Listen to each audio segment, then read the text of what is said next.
तक सिर्फ पीली रेत, सूखे टीले और गर्म हवा की सीटी सुनाई देती थी। इसी सुनसान रेगिस्तान के बीच एक रहस्यमयी बूढ़िया रहती थी। उसके सफेद बाल हवा में उड़ते थे और आंखों में अनोखी चमक थी, जैसे वो इस दुनिया से नहीं किसी और लोक से आई हो। सबसे अजीब बात यह थी कि वो बूढ़िया रेगिस्तान में बर्फ से घर बना रही थी। जहां रेत हाथ लगाने से जल जाती थी, वहीं उसके हाथों में बर्फ कभी पिघलती नहीं थी। लोग कहते थे कि उसके दिल में पहाड़ों की ठंडक और आत्मा में जादू बसा है। उस बूढ़िया के साथ एक छोटा सा नटखट बंदर भी रहता था। वो बंदर अपनी छोटी छोटी हथेलियों से बर्फ के टुकड़े उठाता, कभी फिसल कर गिर पड़ता और फिर हंसते हंसते वापस काम में लग जाता। बूढ़िया उसे प्यार से देखती और कहती, धैर्य रख बेटा, ठंडा दिल हो तो आग भी हार मान लेती है। दिन भर दोनों मिलकर बर्फ की दीवारें खड़ी करते।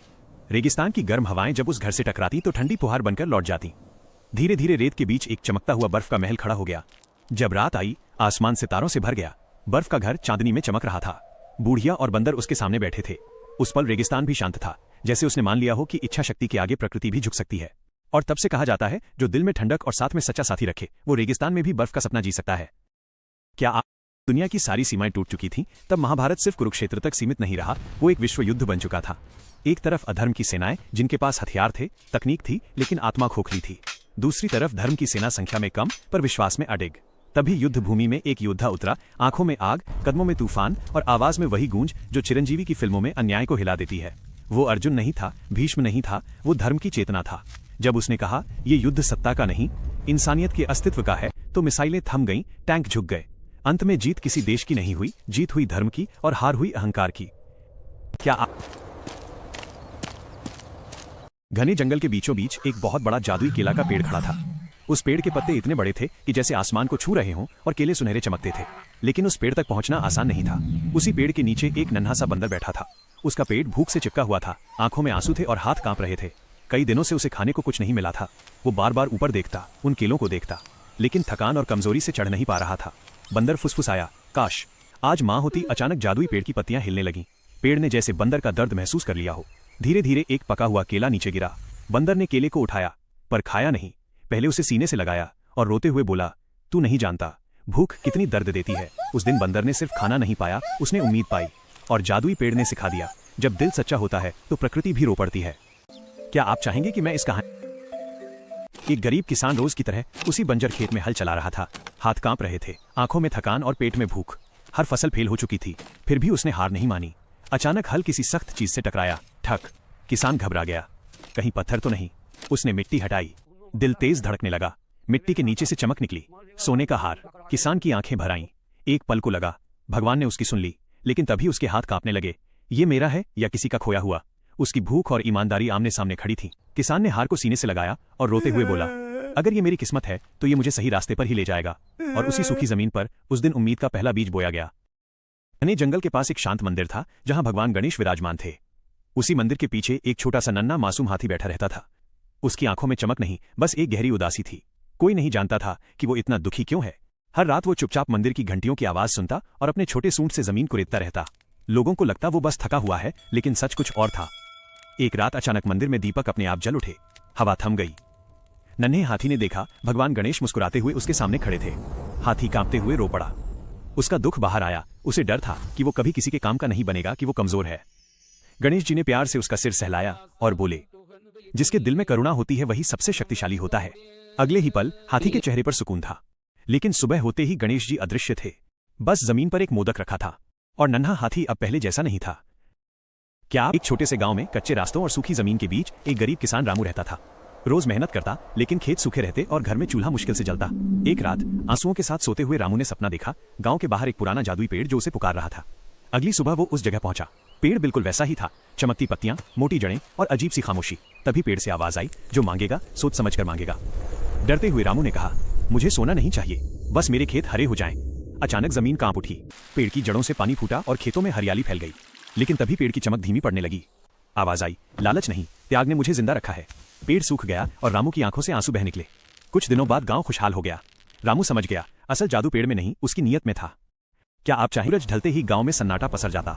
बर्फीले तूफान ऐसे चलते जैसे कोई रो रहा हो और बाड़े से जानवर रातों रात गायब होने लगे थे। एक रात किसी बुरी आत्मा का साया मानकर घरों में दुबक जाते थे। लेकिन अर्जुन, जिसका दिल हिमालय की चट्टानों जैसा मजबूत था, इस डर को खत्म करना चाहता था। एक खौफनाक रात, जब तूफान की आवाजें और तेज हुई, अर्जुन ने अपनी मशाल उठाई और ऊंचे पहाड़ की उस रहस्यमयी गुफा की ओर चल पड़ा, जहां से वे डरावनी आवाजें आती थी। 2 गुफा का सामना बर्फ की चोटियों को पार करते हुए अर्जुन जैसे ही गुफा के मुहाने पर पहुंचा, धरती कांपने लगी। अंधेरे से एक विशाल और भयानक राक्षस बाहर निकला। उसकी आंखें अंगारे की तरह दहक रही थीं। अर्जुन अकेला था और उसके पास केवल उसकी हिम्मत थी। जब राक्षस ने उस पर हमला करने के लिए हाथ उठाया तो अर्जुन ने आंखें बंद की और पूरी श्रद्धा से ओम नमः शिवाय का जाप करते हुए महादेव को पुकारा। चमत्कार! उसी क्षण आसमान चीरती हुई बिजली कड़की। साक्षात भगवान शंकर अपने दिव्य रूप में प्रकट हुए। उनके हाथ में चमकता हुआ त्रिशूल था। जैसे ही महादेव ने प्रहार किया, राक्षस एक ही क्षण में भस्म हो गया और तूफान थम गया। किरण के साथ जब अर्जुन गांव लौटा तो हवा में डर नहीं बल्कि शांति थी। लोग बाहर आए और उन्हें एहसास हुआ कि अब वे सुरक्षित हैं। अर्जुन की कहानी सुनकर सबकी आंखों में श्रद्धा के आंसू थे। सबको विश्वास हो गया कि मुसीबत चाहे कितनी भी बड़ी क्यों ना हो, सच्चे मन से की गई पुकार महादेव तक जरूर पहुंचती है। हर हर महादेव। गांव के पास बहने वाली नदी में कालिया नाम का एक भयानक नाग रहता था। उसके जहर से नदी का पानी काला पड़ गया था और गांव वाले डर के कारण नदी के पास भी नहीं जाते थे। एक दिन गांव की पूजा में माता लक्ष्मी की आराधना की गई और सभी ने संकट से मुक्ति की प्रार्थना की। उसी रात भगवान का आशीर्वाद मिला और एक दिव्य बालक नदी किनारे पहुंचा। उसने साहस के साथ कालिया नाग का सामना किया और उसे समझाया कि डर फैलाने से किसी का भला नहीं होता। नाग ने अपनी गलती समझी और नदी छोड़कर दूर चला गया।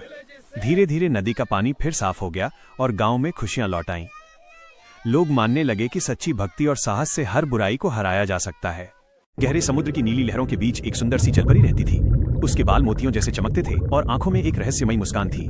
हर रात वो पानी की सतह पर आकर चांदनी में बैठती और इंसानों की दुनिया को दूर से देखती थी। एक दिन समुद्र में आए भयानक तूफान में एक नाविक डूबने लगा।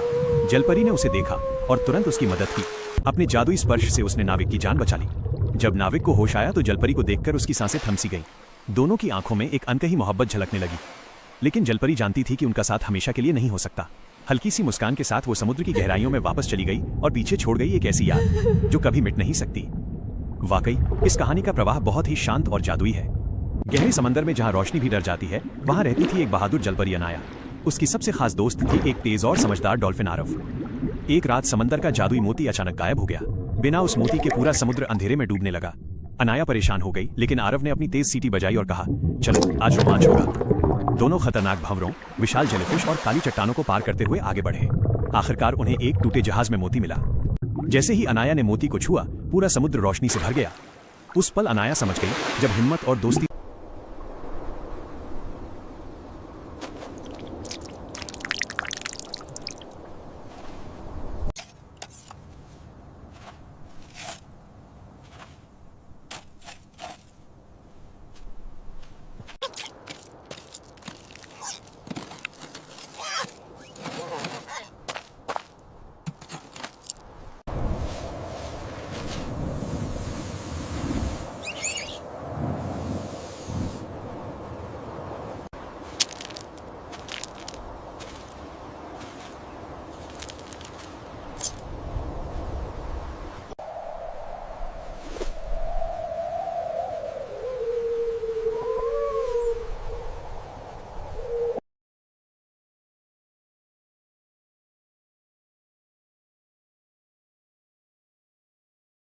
नाथपुरी मंदिर के बारे में एक ऐसा रहस्य है जिसे जानकर लोग आज भी हैरान रह जाते हैं।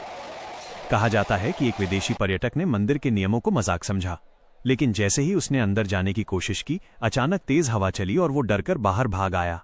स्थानीय लोग कहते हैं भगवान जगन्नाथ अपने भक्तों की रक्षा खुद करते हैं। आज भी इस मंदिर में कई ऐसे चमत्कार होते हैं जिन्हें विज्ञान भी नहीं समझ पाया। क्या आप कभी इस पवित्र स्थान पर गए हैं?